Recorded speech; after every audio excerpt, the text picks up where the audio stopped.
2011 онд Уранга аймгийн Баянгол сумын ерөнхий боловсролын сургууль улсын тэргүүний сургуулиар шалгарсан байна. Өдгөө 510 сурагчтай 50 гаруй багш ажиллагчдтайгаар үйл ажиллагаагаа явуулж байна.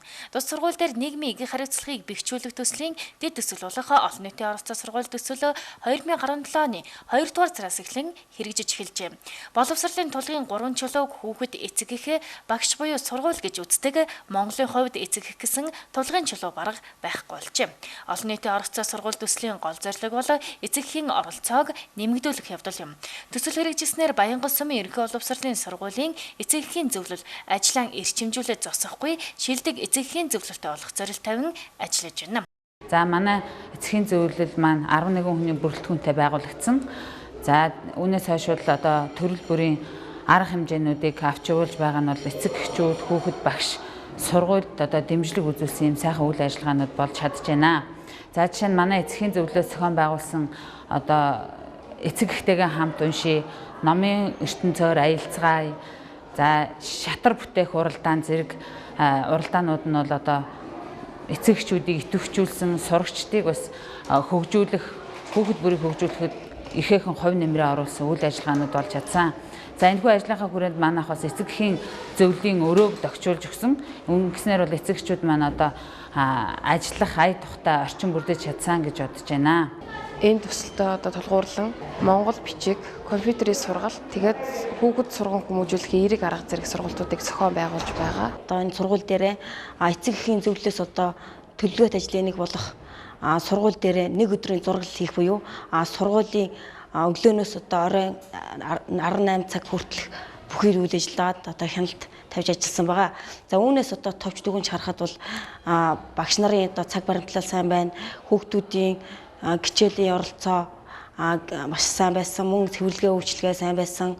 Ерөнхийдөө ер нь тэмцээн оролдоон бас тогтмол болж үүндээ бас багш сурагчид илүү итгэх санаачлалтай оролцож байсан. Эцэг эхийн зөвлөлөөс сурагчдын дунд олон уралдаан тэмцээнийг зохион байгуулж байгаад сурагчдын сэтгэгдэл өндөр байгаа юм. Эцэг эх сургуулийн үйл ажиллагаанд оролцоод эхлэхээр хүүхдүүдийн сурлаг сайжрах, итгэх нэмэгдэх зэрэг олон эерэг өөрчлөлтүүд гарч эхэлжээ. Энэ төсөл маань хэрэгжиж эхлэегүй байхад одоо манай сургуульд ингээд нэг англи эцэг хурал мөрөл хийлээ гэхэд одоо эрс одоо маш тутмаг байдаг байсан бол энийг хэрэгжүүлчихснээс хойш одоо эрс бол яг 90-с дээш хувьтай ер нь бол ирдэг болсон. Үйл ажиллагаанууд нь маш одоо тийм үр дүн бидэрт их үзүүлдэг. Тэгээ одоо өчтөрийн тэр зохион байгуулсан одоо Дэмдэн сүрэнгийн зохиолыг одоо хэн сайн мэдэх вэ? Намын ертөнцөөр аялцгаа гэсэн энэ одоо тэмцээнд маань одоо зохиолуудыг одоо илүү ихээр мэддэг болсон. Тэгээд энэ төсөл хэрэгжихээс өмнө бол манай сургууль дээр бол эцэг эхчүүд бол нэг одоо ингэж бидэртэй ингэж хамтард нэг ажилдаг байсан. Одоо энэ хөтөлбөр ирснээс болж одоо багш нар сурагч одоо ингэж гэсэн 3 холбоогоор л байнга ажиллаж байгаа. Намын ертөнцөөр аялцгаа гэсэн тийм тэмцээн явагдсан байгаа. Тэгээд энэ нь болохоор дөрвийн тоглолт, нэг нь болохоор цуврал зураг гэсэн тийм хоёр хэсгээр явагдсан. Тэгээд энэ цуврал зургийн төрөлд нь болохоор манай анги тэргуун барьжлсан байгаа. Тэгээд манай анги бол тэр цуврал зураг одоо ном хэлбэрээр хийсэн байгаа. Тэгээд хүүхдүүд ер нь тэр зохиолыг одоо тэр Дэмдэн сүрэнгийн тухай одоо хизээ хаан төрсөн тэрг одоо илүү сайн мэддэг болсон байгаа. Сургуулийнхаа эцэг эхийн зөвлөлийн хамт олонд баярлан талархалтаа илэрхийлье. За манай сургуульд бол намайг бага банк байхад эцэг эхийн зөвлөл гэж байгуулагдсан. Тэгээд байгуулагдаад ер нь үйл ажиллагааны хэрчмтэй явагддаг байсан. Тэгээд эцэг эхийн зөвлөл байгуулагдсанаар эцэгчүүд ангийн эцэгчүүд нэгээрээ өдөр болгон ялжилж дижүүр идэг болсон. Дижүүр байна гэдэг маань болохоор хүүхдүүдийн цагийг бүрдгэж сургуульд өмүүлж байгаа хүүхдүүдийг зохион байгуулах зэрэг тиймэрхүү ажил хийдэг болсон. Тэгээд эцэг эхийн зөвлөлд хуралдаж ер нь сар болгоно нэг тэмцээн зохион байгуулдаг болсон.